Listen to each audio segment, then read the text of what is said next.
Good afternoon, everybody. My name is John Rivera, and I am presenting on Chapter 11, which is Confounding Factors.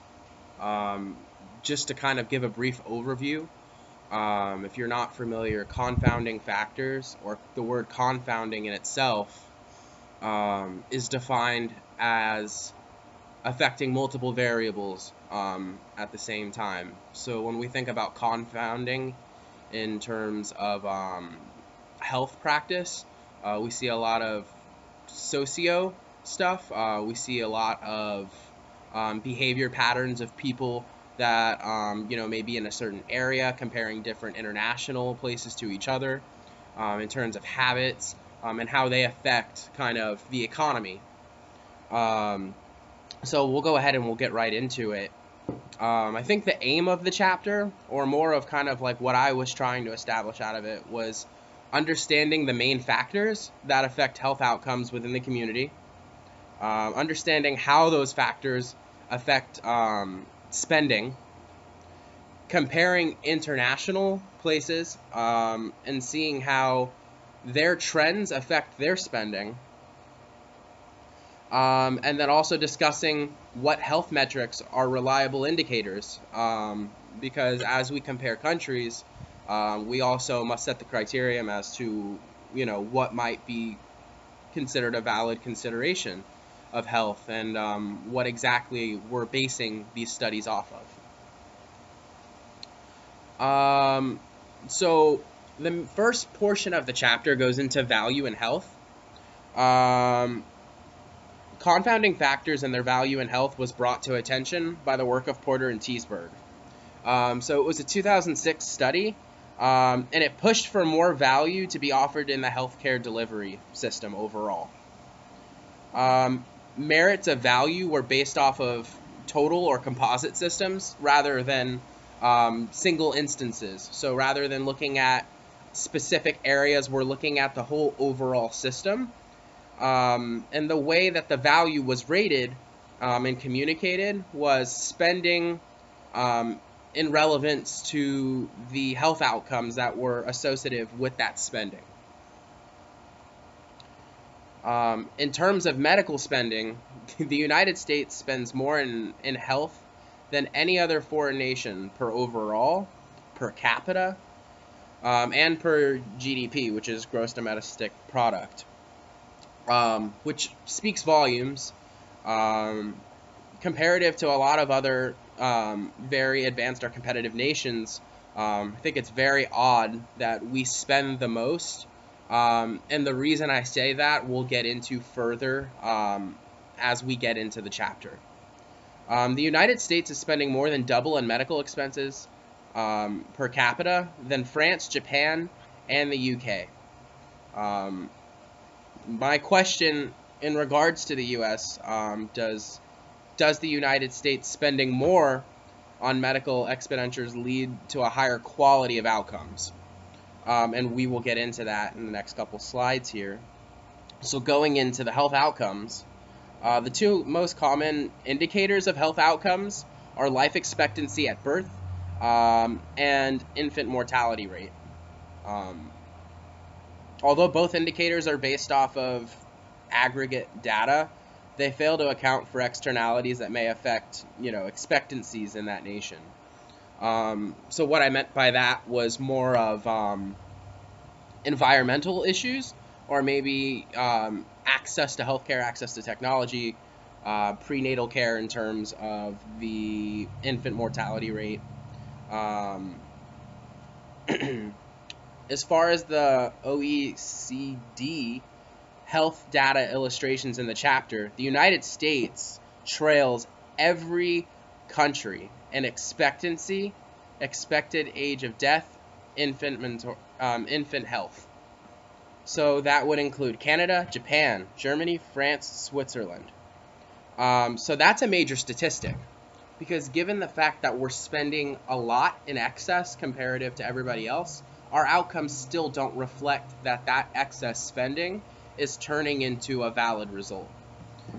So that might be a bigger problem, and it has been a bigger problem. But we're also going to see how certain things affect that spending. So going into factors, one of them being tobacco usage. The Center for Disease Control and Prevention estimates that between 1997 and 2001, the health-related economic costs associated with tobacco averaged $75 billion. It is estimated that 440,000 deaths are from tobacco usage annually. It is known that men statistically smoke more regularly than women, which is one of the reasons men have shorter life expectancies across the board than women do.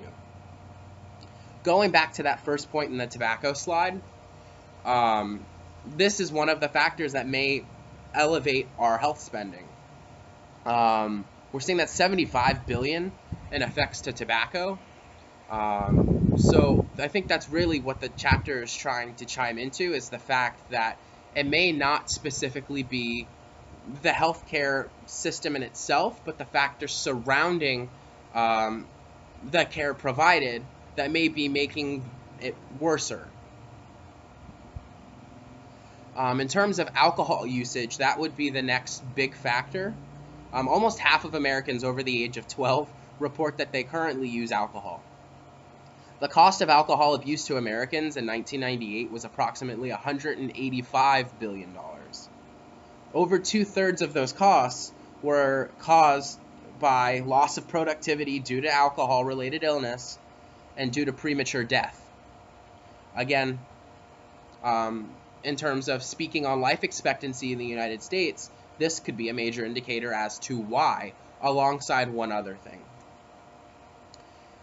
In over 1 million alcohol-related accidents, over 300,000 people have been injured and 10,000 have died. So we're seeing not only in terms of direct health, but in terms of how drinking is affecting other people that are even just bystanders. The other big co-founding factor is obesity. The United States has a major problem with obesity, which is causing our expenses to rise dramatically. American obesity totals have doubled since 1970. We were at 15%, now we're at 30%. So we see that over the obesity, over tobacco usage, over alcohol usage, this is why our cap is expanding at the rate that it is. In terms of obesity, America by far leads in terms of overall obesity per population. Peters and colleagues in 2003 found that a significant association between obesity and life expectancy. Again, so in terms of even life expectancy, we're seeing a shorter life expectancy in the United States due to the fact that we're not keeping and maintaining our bodies well enough to live as long as we would wish to. An estimated 300,000 Americans die annually from health problems relative to obesity. Another study in 2012 from Cawley and Meyerhofer estimated that the direct cost of obesity may be as high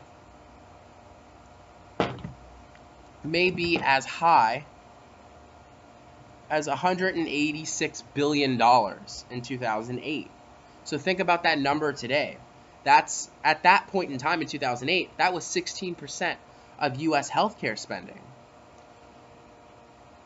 And then now going into a more technical aspect of it, we could talk about medical technology. Consensus research concluded that medical technology is responsible for another increase in medical care expenses. In almost every health data category in 2013, the United States was ranked as having one of the best terms of access to medical technology.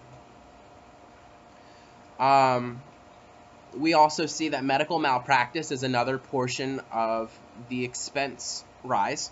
Medical malpractice law was designed to encourage physicians to act as a responsible agent for their patient. And it was also to kind of hold their promise in exposing patients to a level of risk that was fully informed to the patient and that that patient would accept willingly under the right causes. Rise in medical malpractice claims are likely due to both increased disease, and then also in terms of increased technology and procedures, because as procedures get more difficult and technology becomes more advanced, we see more treatment occurring because of that rise of disease. So that could be another major reason that obesity, tobacco usage, and alcohol is so confounding in terms of medical malpractice, because now there's being more practice and more claims are being filed due to that volume increasing. The purpose and function of tort law was the next portion of the chapter. The purpose of tort law was basically just a method of compensating people who were injured due to negligence. That's the best way I could really explain it. They were compensated or awarded for actual losses, both economic and non-economic. So whether it's bodily or whether the negligence of maybe a physician or a practitioner put them out of work and may have caused them salary. Medical providers use third-party liability insurances to spread that risk amongst their different members. So they don't specifically pay into it, they spread the risk, and then they increase premiums to cover that cost. So that's how most big insurance companies do it. In terms of international differences, we see that the United States spends 2 to 3 times more than any other advanced country. We see that several important differences contribute to the variances, including the size and frequency of claims, legal rules, and social values. We also see that cost of litigation is another factor in the amount of claims filed. The number of malpractice claims in the United States is 8 times higher than it is in Canada. And just as a sidebar to that, I also did a study or a research paper in regards to Canada and the United States and comparative to their healthcare systems. And what I found was that in Canada, litigation is not as big as a factor because Canada has separate laws surrounding healthcare litigation, and it actually caps the damages or the punitive damages that can be collected by a patient, which is different than in the US, where you see these huge settlements, which may actually incline people to act more on that litigation than it would so in another country.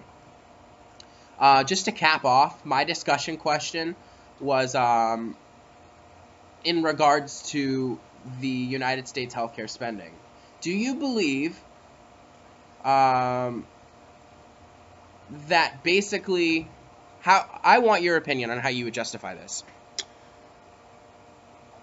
The United States has one of the highest accesses to medical technology. Why do we have the poorest life expectancies, and why do we have the lowest infant mortality rates? So really, I just want your opinion in the comments below. Throw me a heads up, give me your opinion. Just want to see why you believe the discrepancy is so large between our access to medical technology and our outcomes in the United States. Thank you guys so much for your attention, and have a wonderful day and Halloween.